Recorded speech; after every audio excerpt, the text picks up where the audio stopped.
How's it going, everyone? And welcome back to another episode of our F1 2020 My Team Career Mode, where we are bringing Brabham back to the very top of Formula One. In the last episode was the season finale and a P6 finish, and I have seen the comments from the previous video, and one of you did say I kind of answered my own question, which I kind of did. We will be going to 110 for the next episode at the Australian Grand Prix for Season 2. Now, we've still got a lot to do in the meantime. I didn't want to make an episode that was super long, so I'm doing all the sort of the admin that we've got to do from Season 1 to Season 2 now. We'll do a car reveal, have a look at our teammate. We'll be changing a lot of things heading into Season 2, which I'm really excited for, which I've been having a play around with in the meantime. But we'll head forwards, we'll go through. We've got a DRS activation mechanism is updated, our power equipment upgrade is gone through, and now it's time for a press interview with Will Buxton. Well, it's great to be back at your headquarters, and I've got to say, an awful lot's changed since we were last here. Let's dive in with some questions. A lot has changed. George Russell is a promising young driver. Will you be giving him the chance to shine in your team? Absolutely. And this is something that I believe in real life. Give George the car and he'll shine. And he's shown at Williams that he's done a great job. I think he should get the Mercedes seat, whether Hamilton retires in the next few years or, Bottas hasn't really done enough over the last couple of years to really challenge with Max beating him, and that's not something Mercedes probably wants. So I think if you put George in that car, he really stakes a claim for himself. But instead, we've taken him, and that's what we're going to go for. Your second driver really seems to be improving at a rapid pace. How dedicated are they? I'm going to say we demand this level of dedication from all of our staff. As a team boss, I want everybody at the absolute top of their game. That is how you win. And if you look at Mercedes, they're such a well-oiled machine, and they're the benchmark for us. And at the moment, someone like our second driver, and it doesn't just go for the drivers, it goes for everyone throughout the whole thing, have to be full dedicated to the team, and that's what we're doing. You seem to be stuck in the mid-tier at the moment. Are you happy here, or will you be aiming to challenge the top teams in the near future? Oh, look, we're never happy to be just in the midfield. We want to challenge for podiums and wins all the time. But I'm going to say sooner than you think. Be a bit cheeky, bit honest. And, our ultimate aim is to really take it to the top teams this year and hopefully mix it towards the end of the season for outright wins consistently. Would it be safe to say that in terms of team orders, your career comes first in your team? Absolutely not. No team orders here. If George is in the lead and I'm in second, I'm not going to shove my way through. I'm not going to let him just have the lead, of course, but there's no team orders. If George is going to win, then I'm happy for the team, because that's, at the end of the day, we've got to be a team player in all this, and we can't be selfish. Do you see your relationship with your second driver being long-term, or will you be looking for someone else if you're successful? I'm going to say we invest in our staff here. So long as they put in the effort, we will support them. If he performs and he puts in the effort and he gets good results, which I'm confident he will do, then absolutely. Maybe we'll try and improve him as well. His rating's not the highest at the moment, so hopefully we can make some upgrades to our resources in our team and help improve George to get better and better. Thanks so much, as ever, for your time. It's hugely appreciated. Cheers, Will. Driver retirement. So Sebastian Vettel has now retired from Formula One, as has Kimi Raikkonen. We'll advance forwards towards the end of the season. We've got an MGUK upgrade. Weekly resources have gone up. Sponsor venue opening, lovely. So there we have it. We're going to end Season 1 of the season and head straight into Season 2. 23 million in the bank from our prize money and our primary sponsor as well, which gives us 30 million to use heading into Season 2 to upgrade our facilities. No wins, no poles, 87 points and 8th in the championship is a fantastic result for us. And George, obviously in a struggling Williams, hopefully we'll be able to give him the opportunity to get faster and faster and hopefully challenge in the same way that we will be. It's time to choose our new sponsor. I have had a little look through and I'm going to go for Indlovu. I don't know how to say that. The one with the elephant on it. I think it looks cool, but also earn 100 Constructors' Championship points in a season. Goal bonus is 13 million, but our weekly income, importantly, is the highest of any of them.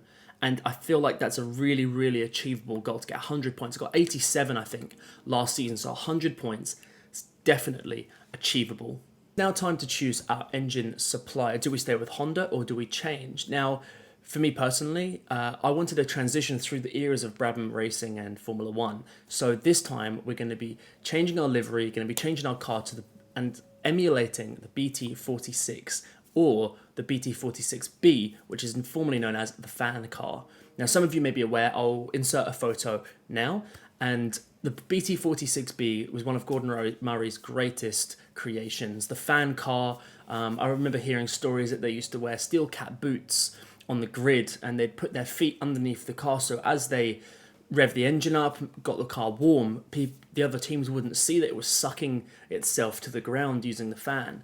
And they used to use a bin lid, literally just a bin or a trash can lid or whatever you want to say, a bin lid to put over the fan to cover it up. So people thought it was for cooling, but actually it was to help the car with the aero and the downforce. So that's what we're going to do. Now, the BT46B and the BT46 also had Alfa Romeo engines. So, with that being said, we will be changing to Ferrari engines. I know they've had a patch, only 85, but we can improve our engine for sure. And that's what we're going to go for. We're going to emulate what they did. We've had Honda were great. We managed to get points and podiums, but now it's time to improve our car, and we're going to go with Ferrari. So we will be doing a power and durability upgrade. I actually want the resource points because there's an upgrade that I'm looking to make to the tyre wear pretty early on, and that's what we're going to do.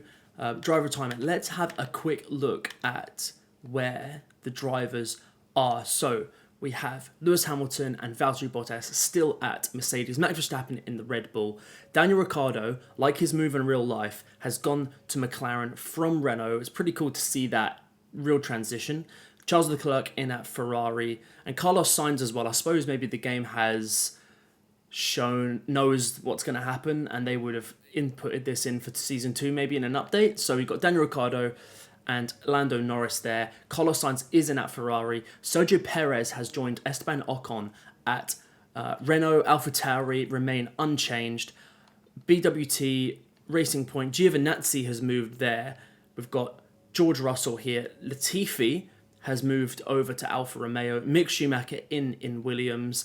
And Nick De Vries as well has been promoted up to the Williams seat as well. One thing I've just noticed, I actually didn't spot it when I was going through the other teams earlier, is Jordan King is now in at Alfa Romeo with Nicholas Latifi. Obviously with Raikkonen retiring, I completely forgot about that. So yeah, Jordan King in at Alfa Romeo, very interesting purchase. Obviously he's not in Formula 2 anymore, so I'll be interested to see how he gets on and how he does. So yeah, just while I was scrolling through, I'd forgotten about that, so I'll edit that in sort of after I'm talking about it. But yeah, Jordan King in at Alfa Romeo.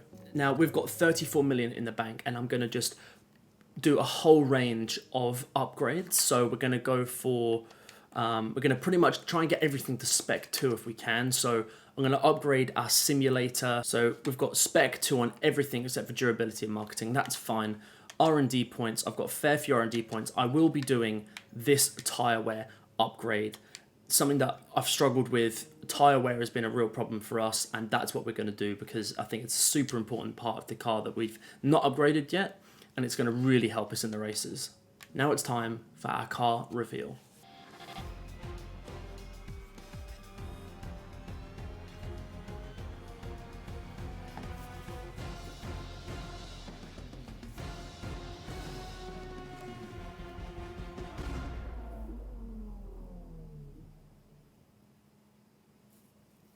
So there we have it. Here is our car for Season 2, emulating the BT46 and the BT46B in the fan car. We've changed our colours. So you would have seen the photo before the fan car. It was the red and dark sort of purpley blue. So that's what I've tried to emulate it as best as I can with sort of a modern take on it. We've changed everything about the team colours, the team kit, all of that good stuff. And I think it looks great. And it's really nice to pay homage to a car that was so poignant in history, and the likes of Niki Lauda, Nelson Piquet and John Watson drove this car, and I think that's super important because, like, you know, Niki Lauda is one of the absolute legends of the sport, and he drove for the team, and I think it's really cool to pay homage to him and to this colour scheme and the car that in history is so well renowned as well. So you can see on the right hand side with our performance index, we are actually now the 4th fastest team. A lot of teams struggled heading out of the season 2 and dropped a lot of points. Mercedes have got a massive gain. Red Bull have really struggled themselves, but it puts us in a great position. We're right in that midfield already, and we can make some improvements pretty quickly. We'll be right there to challenge for podium straight away.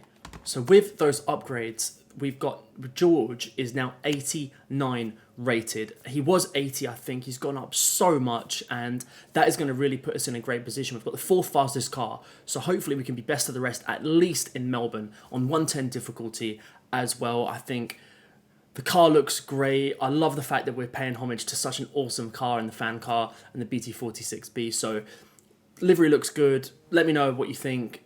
If you think it's good, let me know. And obviously, if you don't, then let me know and I'll change it. Hopefully the season pass in, I think, about a few days' time, 8 days or so, gives us a whole bunch more options with the livery, because I would like to change it. I was having a little look through and there wasn't many options. So hopefully that comes in soon and I'll be able to change this livery up really nicely and bring new life to it as well. George Russell, 89 rated is massive for us. That is where I'm going to leave this episode for today. I will leave the Australian Grand Prix, our home Grand Prix, for the next episode. I just wanted to do all this sort of stuff in the interim and get this out to you guys as quickly as possible to show you what we're doing with the car, with the team, and all the changes that we've been making. So let me know what you think about the livery and the team colours and all the rest of it. I'm super happy with sort of paying homage to that BT46. It's such an epic car, and if you're not aware of it, have a little look into it. But the likes of Niki Lauda and Nelson Piquet, world champions in their own right, drove this car, and it means a huge amount to me to pay homage to that as well. Different eras and different history of the team and the sport as well. So that's where we're going to leave it. Thank you ever so much for watching, and hopefully you'll enjoy this series in season 2 coming very, very soon. I'm Sam, and I'll see you on the next one. Cheers.